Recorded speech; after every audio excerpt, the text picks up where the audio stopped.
हम अगले जन्म में क्या बनेंगे? मनुष्य का जन्म कैसे होता है? प्राणी मनुष्य के रूप में क्यों जन्म लेता है? हिंदू धर्म पुनर्जन्म में विश्वास करता है, यानी इंसान मृत्यु को प्राप्त हो जाने के बाद भी जीवित रहता है। धर्म ग्रंथों में बताया गया है कि इंसान के मरने के बाद आत्मा उस शरीर को उसी तरह छोड़कर नए शरीर में प्रवेश करती है, जिस तरह हम पुराने वस्त्र उतारकर नए वस्त्र पहन लेते हैं।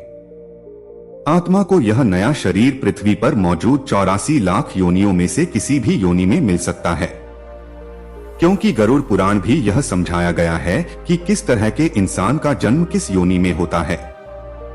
दोस्तों, जो भी जीव इस मृत्यु लोक में जन्म लेता है, उसका मृत्यु के बाद पुनर्जन्म होना तय है। कहते हैं कि इंसान का जन्म उसके कर्मों के हिसाब से ही होता है और मृत्यु भी उसके कर्म पूरी भोगने पर ही होती है। वर्तमान जीवन में किए गए कर्म के आधार पर ही उसका अगला जन्म 84 लाख योनियों में से किसी एक योनि में होता है।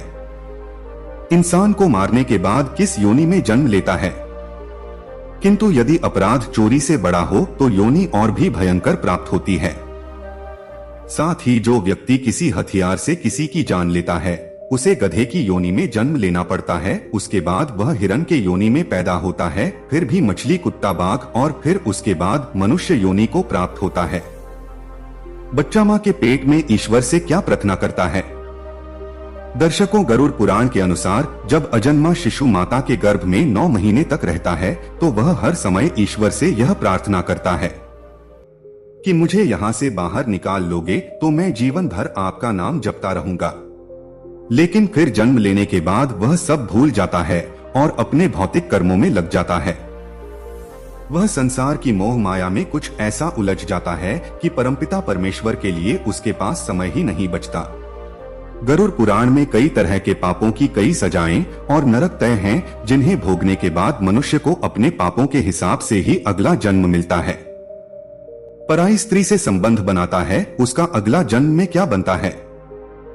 मित्र, गरुड़ पुराण में बताया कि जो मनुष्य पराई स्त्री से संबंध बनाता है उसे नरक में जाना पड़ता है। यहाँ उसे कई दंड भोगने पड़ते हैं और इस सब के बाद उसे एक के बाद एक विभिन्न जन्म मिलते हैं। वह सबसे पहले भेड़िया बनता है और फिर एक कुत्ते के रूप में जन्म लेता है। इसके बाद वह सियार के गिद्ध, सांप, कौवा बनता है। इन सभी जन्मों को भोगने के बाद अंत में वह बबूले का जन्म प्राप्त करता है, जिसे समाप्त करने के पश्चात ही उसे मनुष्य योनि की पुनः प्राप्ति होती है। साथ ही जो मनुष्य किसी स्त्री के साथ जबरदस्ती संबंध बनाता है या फिर उसका बलात्कार करता है तो उसे भी नरक भोगने और कई योनियों में जन्म लेने के बाद मनुष्य योनि में उसका जन्म किन्नर के रूप में होता है। सोना चांदी के चोरी करने वाले के अगला जन्म क्या मिलता है? गरुड़ पुराण के अनुसार सोना या चांदी की चोरी करने वाले व्यक्ति को कीड़े के रूप में चैन मिलता है। जो व्यक्ति चांदी के सामान की चोरी करता है वह व्यक्ति को कीड़े के रूप में जन्म मिलता है। जो व्यक्ति चांदी के चोरी करता है वह कबूतर बनता है। कपड़ा चोरी करने वाले व्यक्ति का अगला जन्म क्या मिलता है? इसके अलावा जो व्यक्ति किसी के वस्त्रों की चोरी करता है उसे अगले जन्म में तोता बनकर जन्म लेना होता है। सुगंधित पदार्थों की चोरी करने वाला व्यक्ति छछूंदर के रूप में जन्म लेता है। पितेजन को संतुष्ट नहीं किया तो अगला जन्म क्या मिलेगा? देवताओं और पितरों को संतुष्ट किए बिना मरने वाला व्यक्ति 100 वर्षों तक कौवा की योनि में रहता है। इसलिए कहा जाता है कि श्राद्ध कराते समय कौवे को अवश्य भोजन कराएं ताकि मित्रगण संतुष्ट हो जाएं। लेकिन अगर यह ना किया जाए तो अगला जन्म कौवे के रूप में ही मिलता है। उसके बाद मुर्गा और फिर 1 महीने के लिए सांप की योनि में रहने के बाद ही उसके पापों का अंत होता है और उसे मनुष्य के रूप में जन्म मिलता है। इसके अलावा गरुड़ पुराण में इस बात का भी वर्णन मिलता है कि इंसान का अगला जन्म उसकी चाहत और प्रकृति के आधार पर निश्चित होता है। यानी आपकी चाहत का प्रवृत्ति के आधार पर ईश्वर अगले जन्म में आपको उसी के अनुकूल शरीर देते हैं। मान लीजिए आपकी चाहत लगातार कुछ न कुछ खाने की रहती है और आप भोजन के बारे में सोचते रहते हैं, तो अगले जन्म में आप पालतू सुअर के रूप में जन्मे जो हर वक्त खाता रहता हो। इसलिए दर्शकों, इस पोस्ट को पढ़ने के बाद यदि आप पुनः मनुष्य की योनि में जन्म लेना चाहते हैं या फिर जीवन मृत्यु के चक्र से मुक्त होना चाहते हैं, तो इस जन्म में अच्छे कर्म करें और धार्मिक आदतें अपनाएं ताकि आपको ईश्वर का सानिध्य प्राप्त हो सके। प्राणी मनुष्य के रूप में क्यों जन्म लेता है? जैसा कि हम सभी जानते हैं कि हिंदू धर्म में कुल 84 लाख योनियों का वर्णन है, अर्थात किसी प्राणी की आत्मा इनमें से किसी भी योनि में जन्म ले सकती है। वो किस योनि में जन्म लेगी और किस में नहीं, ये उस प्राणी के पूर्व जन्मे में किए गए कर्मों के आधार पर निश्चित होता है। इन सभी योनियों में मनुष्य योनि सर्वोत्तम मानी गई है।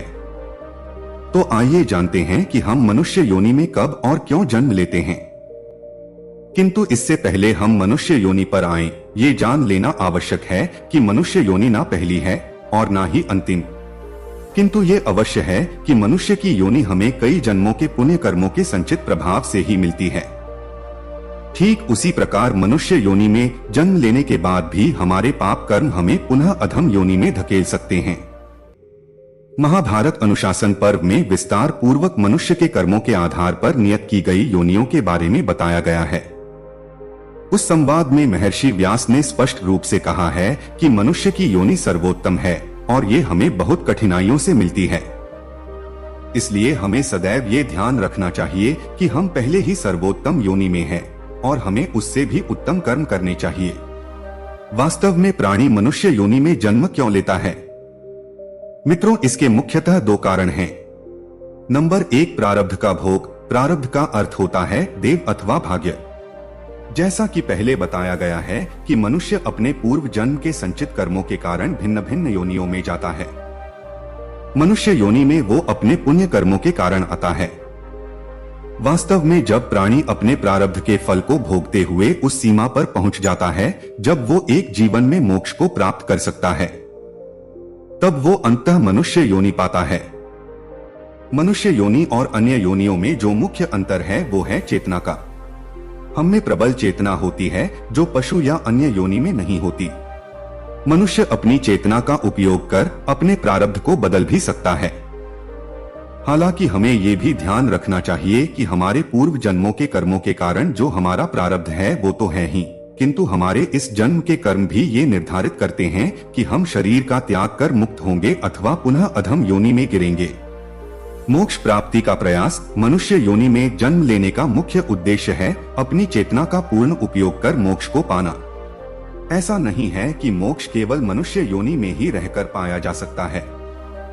ऐसे कई उदाहरण हैं जब पशु योनि से भी सीधे प्राणियों ने मोक्ष को प्राप्त किया है। किंतु मनुष्य बनकर मोक्ष पाना जितना सरल है उतना किसी और योनि के प्राणी के रूप में नहीं है। इसका सबसे सरल उपाय है भौतिक सुविधाओं का त्याग कर भगवत भक्ति द्वारा मोक्ष को प्राप्त करना। हालांकि मनुष्य योनि में जन्म लेने का अर्थ निश्चित मोक्ष प्राप्त करना नहीं है। वास्तव में जितने लोग भी मनुष्य योनि में जन्म लेते हैं उनमें से बिरले ही मोक्ष प्राप्त कर सकते हैं, किंतु फिर भी मनुष्य योनि से मोक्ष की ओर जाना अन्य योनियों से सहज है। मनुष्य योनि में रहते हुए यदि हमने वास्तव में ईश्वर को प्राप्त कर लिया तब तो मोक्ष मिल सकता है, किंतु यदि ऐसा नहीं हुआ तो हमें उसके लिए फिर से प्रयास करने हेतु पुनः जन्म लेना पड़ता है। अब यदि इस जन्म में हमने अच्छे कर्म किए हैं तो अगला जन्म भी हमें मनुष्य योनि में ही मिलेगा, किंतु यदि हमने पाप कर्म अधिक किए हैं तो हम पुनः अधम योनि में गिर जाएंगे, जहां से हमें पहले पुनः मनुष्य योनि तक पहुंचने का प्रयास करने पड़ेगा। जीवन मरण का ये चक्र निरंतर चलता रहता है। जब हम उतना पुण्य कर्म संचित कर लेते हैं कि हमें मोक्ष प्राप्त हो जाए, तब ही हम उस जन्म मरण के चक्र से मुक्त हो पाते हैं। हम अच्छे कर्म कर रहे हैं या बुरे, इसका पता कैसे चलता है? वास्तव में हमारे सभी कर्मों के कुल 14 साक्षी होते हैं। ये हैं सूर्य, अग्नि, आकाश, वायु, इंद्रियां, चंद्रमा, संध्या, रात, दिन, दिशाएं, जल, पृथ्वी, काल और धर्म। इनमें से सूर्य रात्रि में और चंद्रमा दिन में नहीं रहते, अग्नि भी सदैव नहीं रहती। उसी प्रकार रात, दिन एवं संध्या भी हर समय नहीं रहती। तो इन 14 साक्षियों में 6 हर समय उपस्थित नहीं रहते, तो उनसे हमारे कुछ कर्म छूट सकते हैं, किंतु बाकी 8 आकाश, वायु, इंद्रियां, दिशाएं, जल, पृथ्वी, काल और धर्म ये हर समय उपस्थित रहते हैं, जिनसे कुछ भी छूटना। इसीलिए प्राणियों को कभी भी पाप कर्म करते समय ये नहीं समझना चाहिए कि उस समय उन्हें कोई भी नहीं देख रहा। वास्तव में इन 8 साक्षियों से हमारे कोई कर्म बच ही नहीं सकते। मृत्यु के पश्चात आत्मा की गति किस प्रकार निर्धारित होती है? मृत्यु के पश्चात प्राणी की मुख्यतः 2 गतियां बताई गई हैं। अगति, इस गति में मनुष्य को मोक्ष नहीं मिलता और उसे पुनः जन्म लेना पड़ता है।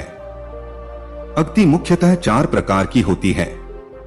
क्षीणोदर्क, इसमें जीव पुण्यात्मा बनकर पुनः मृत्यु लोक में आता है और भगवत भजन में अपना जीवन बिताता है। भूमोदर्क, इसमें जीव सुखी और ऐश्वर्यशाली जीवन प्राप्त करता है। अगति, इसमें जीव मनुष्य योनि से नीचे अर्थात अधम योनि, पशु इत्यादि में चला जाता है। दुर्गति, इसमें प्राणी सबसे निष्कृष्ट योनि कीड़े मकोड़े प्राप्त करता है। गति, इसमें जीव को अपने कर्मों के अनुसार किसी एक लोक में जाना होता है। ये लोक भी 4 हैं। ब्रह्मलोक, ये सर्वोत्तम लोक है जहां केवल सिद्ध व्यक्ति जिन्होंने सच्चे मन से भगवान का ध्यान किया हो वही जा सकते हैं। ये सर्वोच्च लोक है जो मोक्ष के सबसे निकट है। देवलोक, यहाँ सच्चरित्र एवं पुण्य कर्म करने वाले व्यक्ति जाते हैं। उन्हें देवताओं का सानिध्य प्राप्त होता है। इसे ही स्वर्ग लोक भी कहा जाता है। पितृलोक, सामान्य व्यक्ति जिनका पुण्य कर्म उनके पाप कर्म से अधिक है अपने पितरों के पास इस लोक में जाते हैं। नरकलोक, पाप कर्म करने वाले व्यक्ति को सबसे निष्कृष्ट नरक लोक प्राप्त होता है जहां उन्हें अनेक कष्ट भोगने पड़ते हैं। इन 4 लोकों में जाने के लिए 3 मार्ग होते हैं। अर्ची मार्ग ब्रह्मलोक एवं देवलोक जाने के लिए, धूम मार्ग पितृलोक जाने के लिए। ऐसी मान्यता है कि सूर्य की असंख्य किरणों में अमा नाम की एक किरण होती है जिसके माध्यम से प्राणी पितृलोक जाते हैं और पितर पृथ्वी लोक आते हैं। उत्पत्ति विनाश मार्ग नरकलोक जाने के लिए। तो हम सभी को ईश्वर का धन्यवाद करना चाहिए कि हमने मनुष्य योनि में जन्म लिया है। इस सर्वश्रेष्ठ योनि का लाभ उठाते हुए हमें भी मोक्ष प्राप्त करने का प्रयास करना चाहिए। दोस्तों, वीडियो के अंत में आप लोगों से रिक्वेस्ट ही है कि अगर आपको यह वीडियो जरा सा भी अच्छा लगा हो तो मेरे चैनल को सब्सक्राइब, वीडियो को एक लाइक करके कमेंट में जय गरुड़ देव जरूर लिखें। मिलते हैं एक नए वीडियो एक नई जानकारी के साथ। मित्रों, वीडियो को पूरा देखने के लिए बहुत बहुत धन्यवाद।